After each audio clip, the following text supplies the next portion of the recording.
pagkatapos na malapit na tayo magpaalam sa isa't isa, ito, kailangan muna natin ng pagkain para sa ating soul. Kaya ang ating biblically speaking today, nasusulat, bawal ang pumatay. Pero papaano po ang mga kapatid natin na sundalo o kaya ay mga pulis na nakakapatay? Ano po ba ang nasasabi ng Biblia tungkol dyan? Siyempre, ang sasagot nito ay si Brother Eli Soriano para sa ating biblically speaking.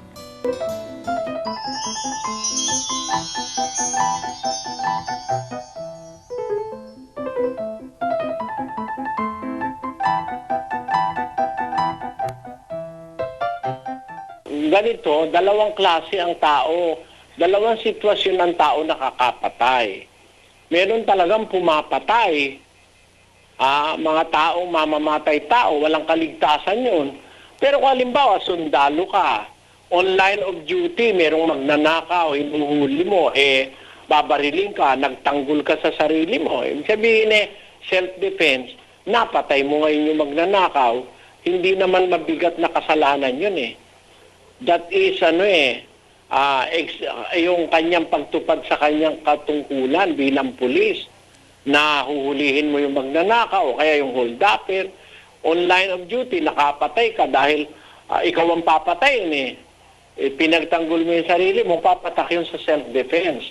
Miski nga sa batas ng tao, pinapatawad yun Ganon din naman sa Diyos.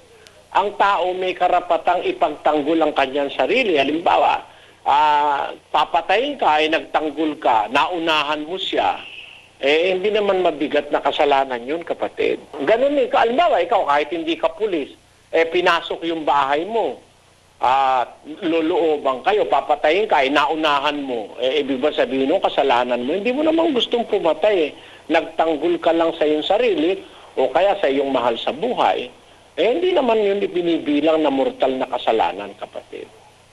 Basta't hindi mo sinasadya, hindi mo iniintensyon.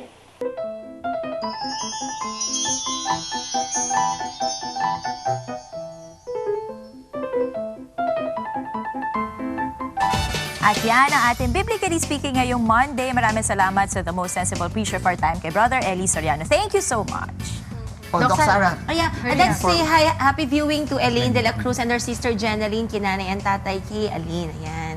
Happy viewing sa inyo po. Okay, susunod na po ang Get It Straight with Daniel Razon. Bukas, God willing, samahan po ninyo muli kami sa lubungin ng isang ngiti, ng isang panibagong magat. Sabay-sabay tayong bumati ng isang Good morning, Kuya!